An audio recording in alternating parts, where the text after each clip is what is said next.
Praise be Jesus Christ, now and forever. A journalist friend of mine just wrote a remarkable piece, an article in an English daily newspaper, speaking of the so-called new atheism and what it had brought to contemporary society. He included the confusion about the meaning of gender, and he made a brave defense of the necessity of a Christian foundation for our culture to flourish and even to continue. I was particularly struck by one line in the article where he castigated the church for its silence on so many of the controversial issues of the day. He made no excuses and said the ultimate reason was cowardice. Comments on the piece included the statement that it really should have been written by an archbishop. The fact that a secular journalist had to write it rather made his case. St. Gregory the Great wrote wisely many centuries ago that there's a place for the preacher to keep silence and a place to speak. It takes, once again, that great wisdom and discernment we need to pray for on a regular basis. Yet silence in the face of injustice, absurdity, lies, and the corruption of the very meaning of human life can never be appropriate. Think, for example, of the towering figure of Blessed Clemens von Galen, the Lion of Munster, who, faced with the Nazis' demonic policies euthanizing the sick and the disabled, thundered from his pulpit against such evil.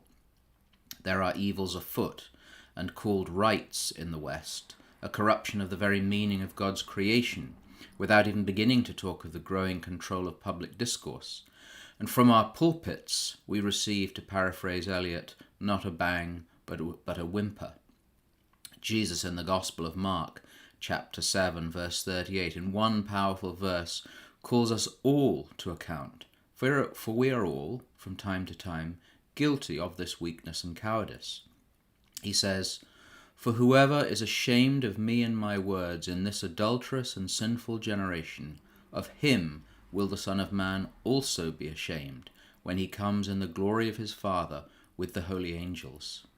This is a word to ponder, to digest, and to use as a personal and general examination of conscience. We all know the usual meaning of being ashamed, a feeling of guilt or embarrassment. Clearly there is embarrassment on many occasions by uttering countercultural statements or going against the zeitgeist. However, as so often it helps, studying the etymology brings us closer to the truth. From the Old English derivation of shame, we see both the words humiliation and the sense of bringing a loss of respect or honor. Are we, or the hierarchy, ashamed of Jesus and his words, because we might be humiliated, laughed at, ignored, or abused by proclaiming our allegiance to him? Worse, and I think more likely at the institutional level, but also personally, the loss of respect or honor.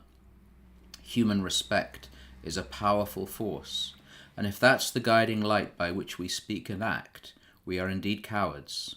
And, breaking news, the teaching of the Church is not respected by the great and the good. It's often despised, so we might as well just preach it.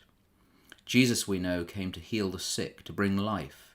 His message is one of newness and fresh beginnings.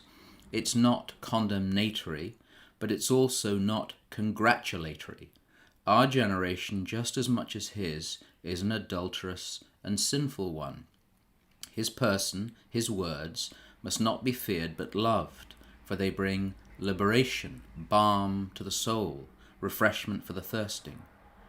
Could there be anything worse than when the Son of Man comes in the glory of his Father, that we find that he is ashamed of us? Brethren, rejoice, be perfected, be comforted, be of the same mind, be at peace, and the God of peace and love will be with you.